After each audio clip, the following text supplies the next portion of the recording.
মধ্যপ্রাচ্যে ইরান ও ইসরায়েলের মধ্যে চলমান উত্তেজনা এবং এর প্রভাব পড়েছে বাংলাদেশের অর্থনীতি ও ব্যবসায়ীদের ওপর। এই সংঘাত কিভাবে আমাদের আমদানি রপ্তানি, জ্বালানি খাত এবং দৈনন্দিন জীবনের চাপ সৃষ্টি করছে তা নিয়ে বিস্তারিত জানব। মধ্যপ্রাচ্য এখন এক ভয়াবহ অস্থিরতার মুখোমুখি। ইরান ও ইসরায়েলের মধ্যে সরাসরি সামরিক সংঘাত শুরু হয়েছে, যা বিশ্বজুড়ে উদ্বেগ ছড়িয়েছে। গত ২২ জুন যুক্তরাষ্ট্র ইরানের পারমাণবিক স্থাপনাগুলোতে বোমা হামলা চালায়, যা পরিস্থিতিকে আরও জটিল করে তুলেছে। এর জবাবে ইরান যুক্তরাষ্ট্রের নৌবহরে হামলা এবং হরমুজ প্রণালী বন্ধ করে দেওয়ার হুমকি দিয়েছে। এই হরমুজ প্রণালী বিশ্বের জ্বালানি তেল পরিবহনের একটি অত্যন্ত গুরুত্বপূর্ণ পথ। প্রতিদিন এই পথ দিয়ে প্রায় ২১ মিলিয়ন ব্যারেল তেল পরিবাহিত হয়, যা বিশ্বের তেল সরবরাহের ২০%। যদি এই প্রণালী বন্ধ হয় তাহলে বিশ্ববাজারে তেলের দাম আকাশচুম্বী হতে পারে, যার সরাসরি প্রভাব পড়বে বাংলাদেশের মতো জ্বালানি আমদানি নির্ভর দেশগুলোর উপর। বাংলাদেশে এই সংঘাতের প্রভাব নিয়ে ব্যবসায়ীদের মধ্যে তীব্র আতঙ্ক বিরাজ করছে। তারা বলছেন, যুদ্ধ দীর্ঘস্থায়ী হলে আন্তর্জাতিক বাজারে জ্বালানি তেল ও পরিবহন ব্যয় বাড়বে।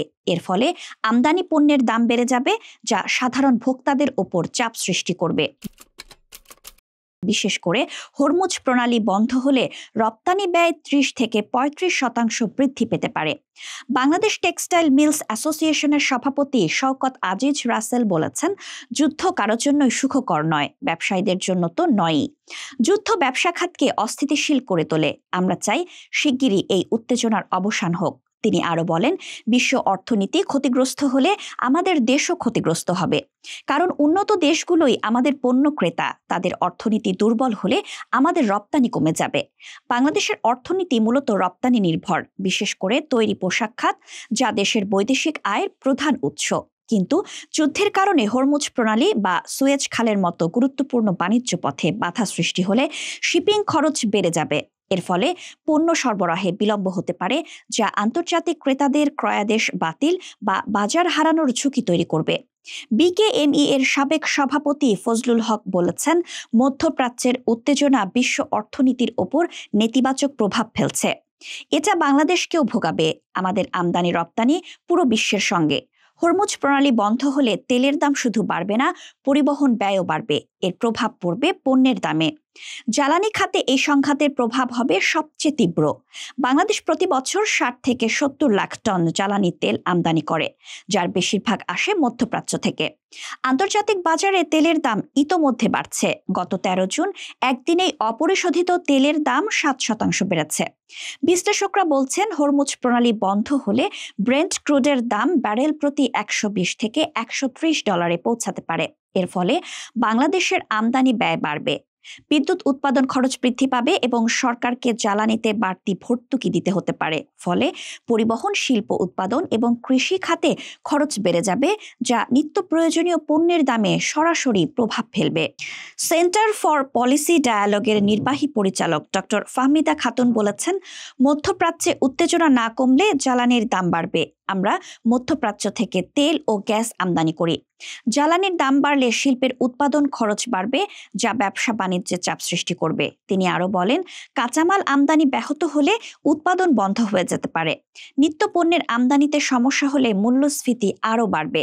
বাংলাদেশের সঙ্গে ইরান বা ইসরায়েলের সরাসরি বাণিজ্য সীমিত হলেও পরোক্ষ প্রভাব অনেক বেশি। দেশের আমদানি পণ্যের প্রায় ৩০% তেল, খাদ্য ও সারের মতো পণ্য, যা হরমুজ প্রণালী দিয়ে আসে।